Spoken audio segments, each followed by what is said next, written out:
Hey, what's up, guys? This is going to be a DVD review of Ring of Honor's The Homecoming 2012.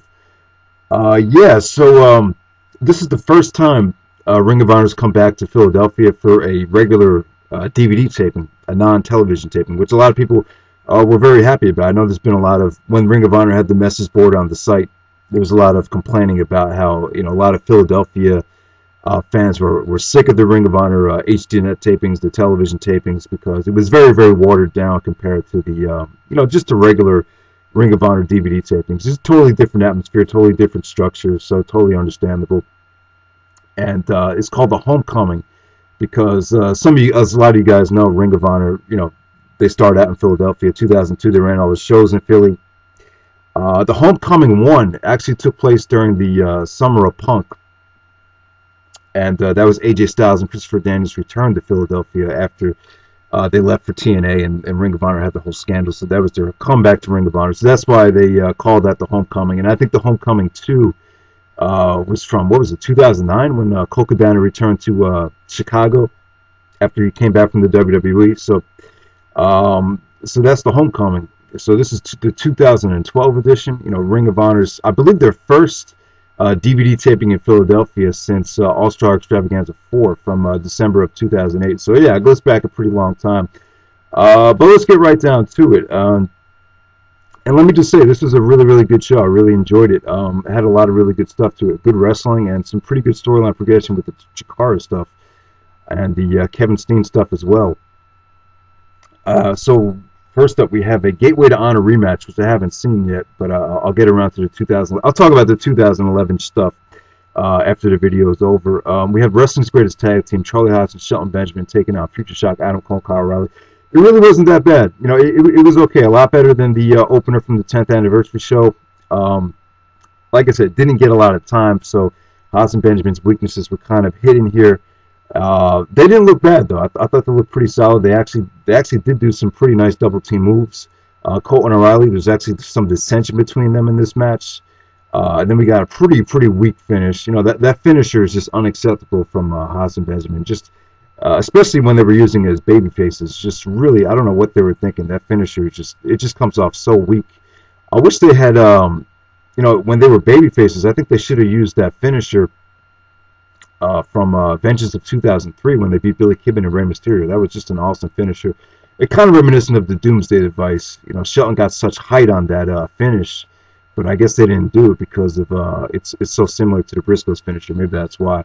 All right, next up we have the Four Corner Survival. We had the Prodigy, Mike Bennett, Tomasso, Ciampa, Grizzley, Redwood, and Andy Ratleg Ridge. This was pretty entertaining. I enjoyed it. Nothing spectacular. I thought Andy Ratleg Ridge hit some really cool moves in here. He actually did a springboard neckbreaker, which got a great reaction. There was a segment in the match where Bennett and Ciampa had a stare down, and the crowd was chanting, "You both suck. You both suck."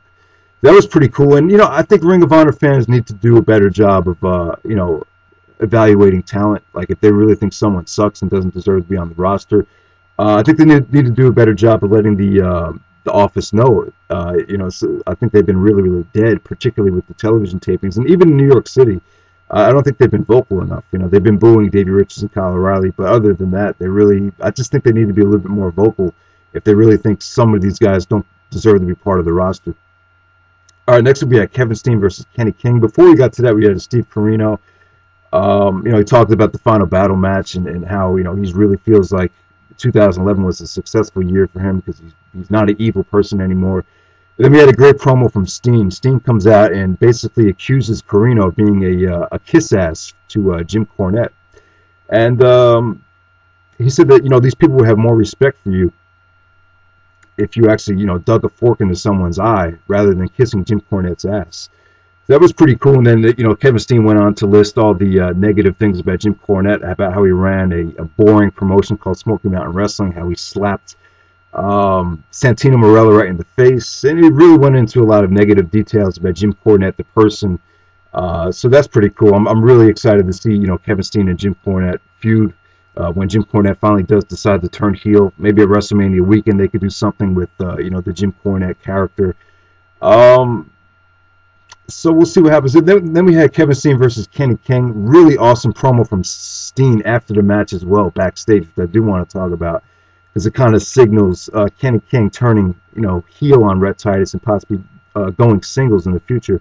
Oh yeah, but Kenny King and Kevin Steen had a nice, fast-paced match. This is not boring at all. I really enjoyed every step of the way. Kenny King looked great, and Kevin Steen looked very, very aggressive. They're really building him up as to be, the next big monster. And he's using the F5 as the finisher. What's he calling it? The F5, because in French that's how you say 5, 5. So there we go with that. Just a 3 1/4 star match. Really, really good stuff there. And then after the match was over, he said that Kevin Steen said that Kenny King is definitely holding him back. Take a look at Final Battle 2009. Study that DVD. He said maybe if you get rid of some of the extra baggage, you could break out and become a single star. Or that's what he was implying. And I totally agree. I think personally for me, I would have held off on splitting up Adam Cole and Kyle O'Reilly, as I don't really think they're quite ready to become singles main eventers quite yet. Even though I think they do have the ability, I think maybe the Jay Briscoe and Kenny King are two guys that I think definitely need to join the singles ranks. And definitely they can refresh the singles division, which has become ultra stale. As a lot of you guys know, you're sick to death of seeing Roderick Strong, Eddie Edwards, and Davey Richards in the main event. And we're going to see him in the main event again, WrestleMania weekend, in a triple threat match.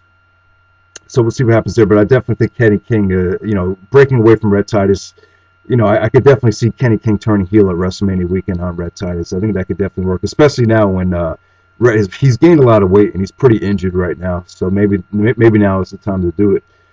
Next up, we have Chris Hero, that young knockout kid, making his final Ring of Honor appearance against Michael Elgin. I'll get to the match, but it's Ring of Honor's been kind of hesitant about giving guys emotional farewells like CM Punk and Bryan Danielson, Nigel McGuinness at Glory of Honor 8. We really haven't been seeing. Even Claudio didn't get the emotional farewell. I guess the reasoning behind that is you just never know. Colt Cabana came back after his farewell. They had this huge celebration for him, and then if the guy comes back 6 months later, it's kind of corny actually. So you just don't know. But give a lot of respect to Chris Hero. He really was the MVP during the whole ROH versus CZW feud. Did a lot of great things for Ring of Honor. Got himself into great shape, and I really felt like if he stayed, I really felt like Ring of Honor should have built the company around him. So it's very, very sad as a Chris Hero fan that he's gone. But this match is a lot of fun. I think Michael Elgin works a lot better with smaller guys. Hero's actually bigger than him. So I found his offense kind of a little bit more uncoordinated than if he's working with a guy like TJ Perkins. But I really, really enjoyed the match, though, because Hero, showed a lot of charisma. He went back to his all-natural superior, Larry Sweeney, sweet and sour days. He's doing a lot of the crazy shenanigans, jumping out of the ring, doing jumping jacks, flipping, which I thought was highly entertaining, especially back in the day. But yeah, it was still good. Hero hit a lot of high-powered offense, and both these guys brought it. The crowd really wasn't that into it. Hero's last two singles matches in Ring of Honor, but even this match, I would classify them as kind of disappointing. Even the match of Roderick Strong and Final Battle, this was kind of similar to that. I really can't say it was much better than the Roderick Strong match of Final Battle, but still good though. And after the match was over, Hero officially left the company, and they did a pretty nice segment with him elbowing and hitting Shane Hagedorn with the elbow, which is pretty good, which is pretty cool. Next up, we had Roderick Strong taking on Adam Cole. Like I say, Eddie Edwards had the staph infection, so Adam Cole took his place, and this was good. Breath of fresh air, I'll definitely say that. And Adam Cole is a babyface. Really working out well, in my opinion, in Ring of Honor. The fans definitely are connecting with him, especially on the mic. I definitely think he's a step above Kyle O'Reilly, maybe like 10 steps above Kyle O'Reilly on the mic. So he has that going for him. And as far as this match goes, he's in Philadelphia, CZW territory. So the fans were definitely totally behind Adam Cole. And, pretty good hardcore match. Roderick Strong took out the the Book of Truth. Was nailing Cole over the head with it. We got a lot of high-powered offense and suicidal dives from Cole. And I think Roderick is, I kind of appreciate Roderick Strong a lot more now. I really feel like, his title run didn't really go appreciated, but I think he's kind of done a better job than Eddie Edwards and Davey Richards, particularly in the ring. I think his storytelling was a little bit more underrated than people give him credit for. I really think, if you booked Roderick Strong as that killer, which I think they did a pretty good job of, particularly in the Jay Briscoe match, I really think he could have had a stronger world title reign looking back in retrospect. But yeah, this match was, yeah, like I said, really, really good stuff. Good hardcore match. You had interference from Michael Elgin, which I didn't really agree with, and Eddie Edwards came out to make the save. But it was definitely a great showing for Adam Cole. Definitely made him look strong, and definitely really elevated Adam Cole's stock. Next up, we had the Chikara match. We had J. Mark Briscoe taking on the Chikara tag team of Jigsaw and Hallowicked. Really, really cool stuff. The Briscoes definitely dominated the first half of the match. Then Quackenbush came out. The whole Chikara roster came out and really rallied behind, Jigsaw and Hallowicked. And they actually got the fluke win. They got the upset win on the Briscoes. Came off really, really well. They're in Philadelphia, so, this definitely worked because the crowd was very pro Chikara. A lot of Chikara fans there, surprisingly. And really, the Briscoes, were really, really hot, and then we would get a tag team title match coming up in Chicago between these two teams. So, the Chikara Ring of Honor thing, I really hope it escalates into something more than just a one show type of deal, because you do have something here. And I'm going to call out some names. Emerald Flosian is a Chikara guy on YouTube who's very anti Chikara, and like I said, it's not really on YouTube. Guys like me, Big Rat, True Slayer, Trademark, and the list goes on. Nightmare Baller. You have a lot of guys that love Ring of Honor and love Chikara as well. So it's great for fans like us that really love both promotions. But there are a lot of Ring of Honor fans that really hate the Mickey Mouse. I guess like Kevin Steen would say of Chikara, the PG. How it's targeted for kids. There's a lot of people that don't like that. I think 18187 ARS, probably the only Ring of Honor reviewer in the past on YouTube that I remember saying, fuck Chikara. Like, really couldn't get into it. So, there are guys like that out there. So that's why I think that the dynamic could really work. So definitely looking forward to that Chicago show, definitely. And the main event, we had Davey Richards versus Jay Lethal, world champion versus television champion. And this is really, really good. I would go so far as to say the Ring of Honor match of the year. Probably the second best. I haven't seen a lot of wrestling this year, and which, I'll just say this. I was probably, besides Pac versus Akira Tozawa from Dragon Gate, this is probably the second best match I've seen all year. So, my match of the year list doesn't have a lot of credibility right now, but I really enjoyed it. My one gripe with this whole situation between Davey Richards and Jay Lethal is they just aired this match on television, which is I thought was kind of a mistake, because the match on television was pretty good. Not as good as this. I thought it was kind of slow, and I thought the crowd was dead at first, but it ended up being a pretty good match. But still, why would you release the DVD the same week that they show it on television? Because, you still got a championship match. Would you really be that excited to buy the DVD after you saw the television match? Probably not. So that's the one mistake I think Ring of Honor made. I think they should have held off on putting it on television if they were going to have this become, the main event of the first show of the year. So that's one thing I would complain about. The actual match is really, really good, though. I really enjoyed it. If some of you guys have been down on Davey Richards, I really can't say that you're going to enjoy this match more so than some of his other matches. But still, it was a great showcase of athleticism, just great back and forth action. Both guys tried to one-up each other. A lot of vicious kicks from both guys. The one problem in the match halfway through was I was kind of worried about Lethal and his finishers, because Lethal doesn't really have that high impact finisher, but he actually did some experiment with some new stuff tonight, and there was some pretty good near falls. The crowd actually definitely bought into Lethal, actually possibly upsetting Davey Richards a couple of times. So that was a good thing to see, and I definitely loved the post-match segment between both guys. It came off really well, especially Davey. I thought he handled himself very well.